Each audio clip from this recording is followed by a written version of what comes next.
Have you seen the light? Have you followed it?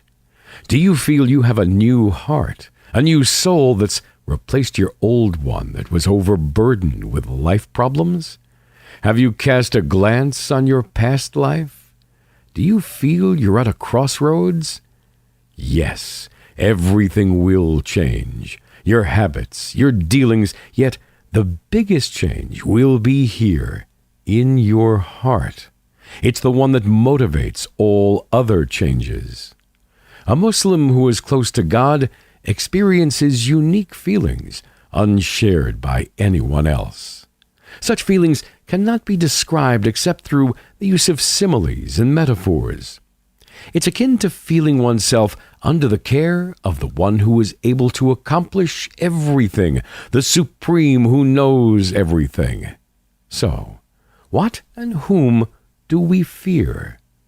A Muslim echoes the words of Prophet Moses when Pharaoh and his army were about to catch up with him and his followers, who complained that they would certainly be overrun. He confidently said, قال كلا إن معي ربي سيهدين. 26:62. As you feel the change in your heart, all your life will change. You will reset your alarm clock so as to wake up for your dawn prayer rather than going to work. You do this because your heart wants to meet up with your Creator.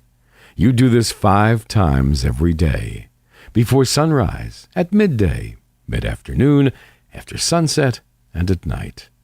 With every prayer, you have this meeting that gives you your daily spiritual nourishment, the one you find in those houses where God's name is frequently mentioned. Your hand will cause no harm to anyone. It will not grab anything forbidden. It will only do what is good and beneficial. It'll deal kindly with an orphan, and it will give assistance to a poor person. This is all because you know that God sees and hears you.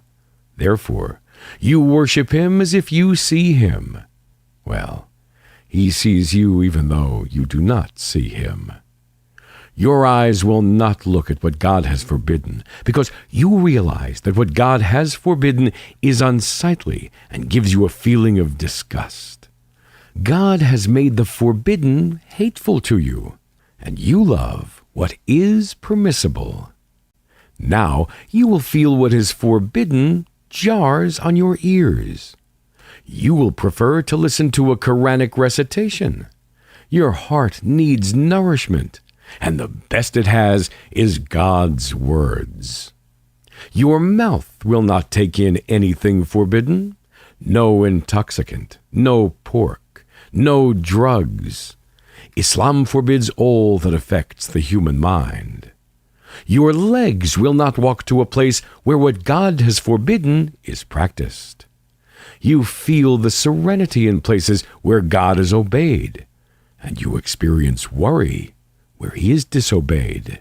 Yet the change will not affect you only. You've been using your phone for business or social contacts, but now you will add a call to your parents, whom you've not called for a long time.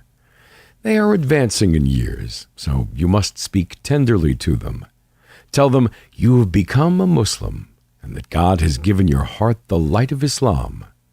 Perhaps they will join you when they realize that they too can experience the same happiness you feel. You might have wasted time on your computer. You might have used it for some forbidden purpose. Now you will use it to learn more about your new faith and to be in touch with your Muslim group. Your bookcase will now have the Quran as its best acquisition, and you'll have new and useful books to give you more information and better knowledge of your new faith. Do not forget that the first word God revealed in the Quran was read. You might have often looked through the window to watch the vehicles and pedestrians, but now you'll look up at the sky and contemplate God's magnificent creation that indicates His greatness. You feel your heart full of His love, and you fear to incur His displeasure. You realize that you're just a small one of his creatures. You look at yourself and listen to his words. You realize that you're just a small one of his creatures. You look at yourself and then listen to his words. لخلق السماوات والأرض أكبر من خلق الناس ولكن أكثر الناس لا يعلمون. 40:57. All these changes are motivated by a heart that loves God. Therefore, start with setting your heart on the right course.